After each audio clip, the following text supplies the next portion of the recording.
Welcome. In this briefing, we will provide a foundational overview of the Australian legal system and its direct application to corporate compliance. Our objective is to present a clear and logical guide for navigating this complex regulatory landscape.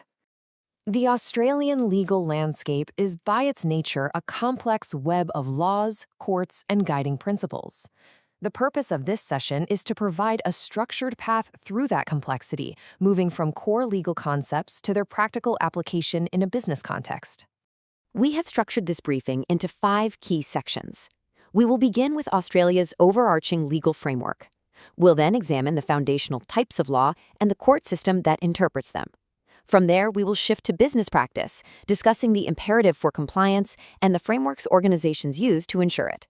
Let us begin with the foundational concepts. A legal system, at its core, represents the set of rules that govern a country, along with the institutions and processes for their enforcement.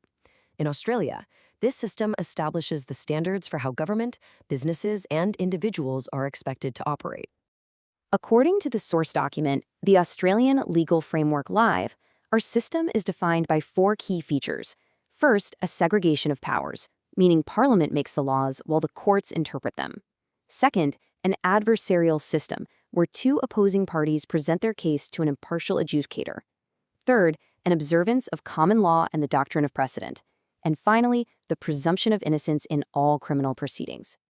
This brings us to the sources of Australian law. Understanding these foundational elements is absolutely essential for comprehending the full scope of compliance obligations that businesses face. Australian law is derived from 3 primary sources, each linked to a different branch of government. We will now examine each of these in turn. First, there is statute law. This is the formal written law of the nation. It originates as a bill that is debated and passed by Parliament, at which point it becomes an act that is legally binding. The second source is delegated legislation. This occurs when Parliament grants authority to the executive branch, such as government departments, to create more detailed rules and regulations. The key principle here is that this authority is always delegated by a specific act of Parliament. And the third source is common law. This is law that is created by judges through their decisions in court cases. It serves to fill gaps left by written law, and it operates on the principle of precedent, whereby past decisions guide future ones to ensure consistency. Beyond these primary sources, there are other crucial legal principles, especially within the financial services industry. These include contract law, which underpins all enforceable agreements, the law of torts, which addresses civil wrongs, like negligence, fiduciary duty, the critical obligation to act in another party's best interests, and equity, a body of principles that ensures fair outcomes. The interpretation and application of these laws fall to the Australian court system. Let's now review the structure of that system and the hierarchy responsible for legal enforcement. Our source material outlines the 4 principal federal courts. At the apex is the High Court of Australia, which is the final court of appeal. Below it, the Federal Court of Australia handles significant national matters like corporate law. The Family Court is a specialist court for family disputes, while the Federal Circuit Court manages a broad range of less complex cases to ensure the efficient administration of justice. The doctrine of precedent is a central pillar of our common law system. A binding precedent refers to a decision from a higher court within the same judicial hierarchy. Lower courts are obligated to follow these decisions. In contrast, a persuasive precedent comes from a court at the same level or from a different hierarchy. While it is influential, it is not mandatory for a court to follow. Having reviewed the legal theory, we now turn to its practical application in the business environment. This is the domain of corporate compliance. Compliance is the critical bridge between external legal obligations and an organization's internal operational reality. It is the process of embedding these legal and regulatory requirements into an organization's policies, procedures, and daily activities. As the source material, Ensuring Compliance Live details, these obligations exist in several tiers. The foundational tier is compliance with statutory law, such as the Corporations Act. Next are the regulations issued by bodies like ASEC and APRA. This is followed by adherence to professional codes from industry bodies, and finally, compliance with specific industry guidelines. So, given these multiple tiers of obligation, how does an organization ensure adherence? This final section will address the practical frameworks and processes for effective compliance management.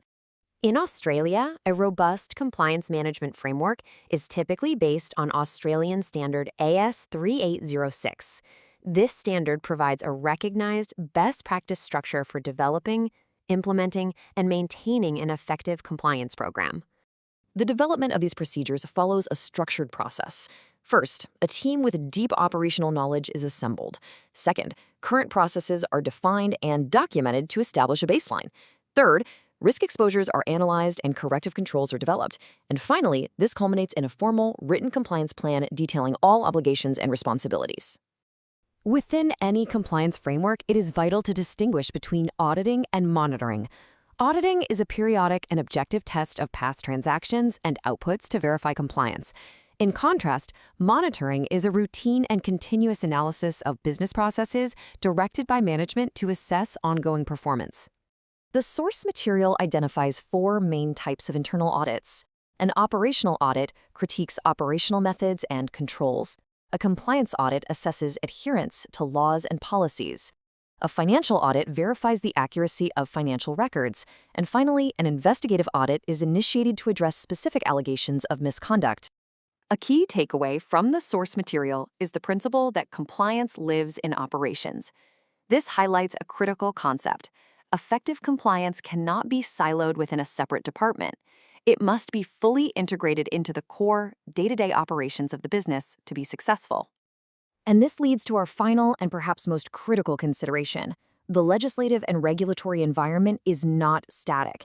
It is in a state of constant change.